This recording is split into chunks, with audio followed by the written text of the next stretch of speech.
السلام علیکم۔ حکیم نیاز احمد ڈیال آپ کی خدمت میں حاضر ہے۔ ناظرین، آج ہم بات کریں گے روحانی علاج۔ جسم اور روح یہ لازم و ملزوم ہے۔ جہاں ہمارا جسم بیمار ہوتا ہے وہیں ہماری روح بھی بیمار ہوتی ہے۔ جو دوست ہمارے چینل پہ نئے ہیں وہ چینل کو سبسکرائب کر لیں اور گھنٹی کے بٹن کو لازمی دبائیں تاکہ ہماری آنے والی ہر ویڈیو آپ تک بر وقت پہنچ سکے۔ پرانے زمانے میں ہم یہ بہت باتیں سنا کرتے ہیں، آج بھی ہمارے بہت سے دوست بزرگ ہمارے جو ہیں اور بہت سی کتابوں میں بھی یہ لکھا ہوا ہمیں عام ملتا ہے کہ جو طبیب ہوتے تھے، جو معالجین ہوتے تھے، وہ کسی بھی مریض کے اپنے مطلب میں داخل ہوتے ہی اس کی مرض کی تشخیص کر لیا کرتے تھے۔ ہم نے اس طرح کی بھی بہت سی باتیں سنی اور پڑھی ہیں کہ جناب وہ حکیم صاحب کو کسی نے آزمانے کے لیے ایک بلی کے بازو پہ رسی باندھ کے ان کو پکڑا دی تو انہوں نے کہا کہ نبض دیکھ کے فرمایا کہ جناب اس نے ابھی چوہا کھایا ہے۔ تو ناظرین، یہ تمام چیزیں جو ہیں ان کا تعلق انسان کی اندر کی آنکھ سے ہے۔ روحانی ماہرین کہتے ہیں کہ جو سحر خیزی ہوتی ہے، صبح جلد اٹھنا، تہجد کا پڑھنا، تہجد کے وقت ذکر اذکار کرنا، اس سے انسان کی اندر کی آنکھ روشن ہوتی ہے۔ اندر کی آنکھ وہ آنکھ جو پس پردہ چیزوں کا بھی ادراک رکھتی ہے، وہ آنکھ جو اپنے وجدان سے، اپنی روحانی طاقت سے جو بھی تجزیہ یا کوئی نتیجہ اخذ کرتی ہے تو وہ درست ثابت ہوتا ہے۔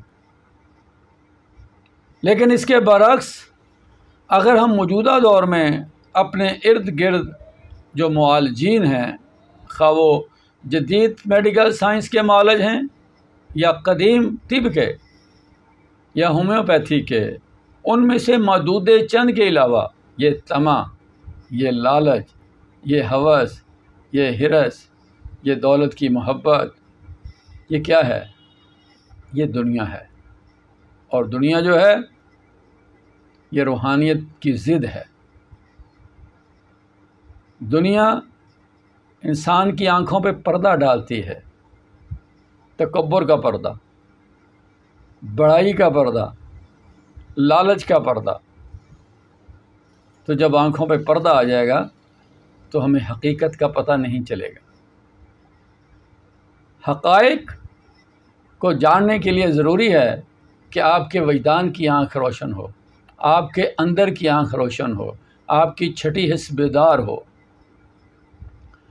5 حصیں تو ہر بندے کی کام کرتی ہیں، لیکن روحانیت کے جو فیوز و برقات ہیں ان سے وہی فائدہ اٹھاتا ہے جس کی چھٹی حس بھی بہت تیز ہو، بیدار ہو۔ لہٰذا آج بھی ہمارے ارد گرد معدود چند ایسے اللہ والے معالج ہیں جو مریض کی صحیح تشخیص کرتے ہیں۔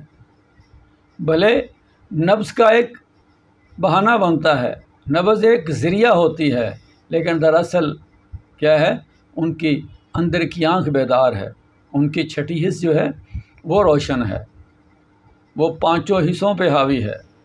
ان کی ایک چھٹی حس جو ہے ان کو دنیا داری کی 5 حصیں جو ہیں وہ مرعوب نہیں کر سکتے، اسے مسدود نہیں کر سکتی، اسے محدود نہیں کر سکتی۔ مکمل معالج، جسے آپ ایک معالج کہہ سکتے ہیں، وہ جسمانی کے ساتھ روحانی معالج بھی ہوتا ہے۔ وہ آپ کے جسمانی امراض کی تشخیص کے ساتھ ساتھ آپ کے روحانی بیماریاں جو ہیں ان کو دور کرنے کا بھی باعث بنتا ہے۔ ہمارے ارد گرد بہت سے ایسے لا علاج مریض ہیں جن پہ کوئی دعا یا دوا اثر نہیں کرتی، دراصل ان کے اندر جسمانی سے زیادہ روحانی بیماریوں کے اثرات پائے جاتے ہیں۔ مثلا کہا جاتا ہے کہ ضروری نہیں کہ کوئی بندہ بیماری کی وجہ سے بیمار ہو. کچھ لوگ دوسروں کی خوشیاں، دوسروں کی کامیابیاں دیکھ کر بھی بیمار پڑ جاتے ہیں. اب جو حسد، برابری اور دوسرے کو نیچا دکھانے والی جو بیماری ہے، اس کا کوئی علاج نہیں ہے. حسد کا کوئی علاج نہیں ہے، تکبر کا کوئی علاج نہیں ہے.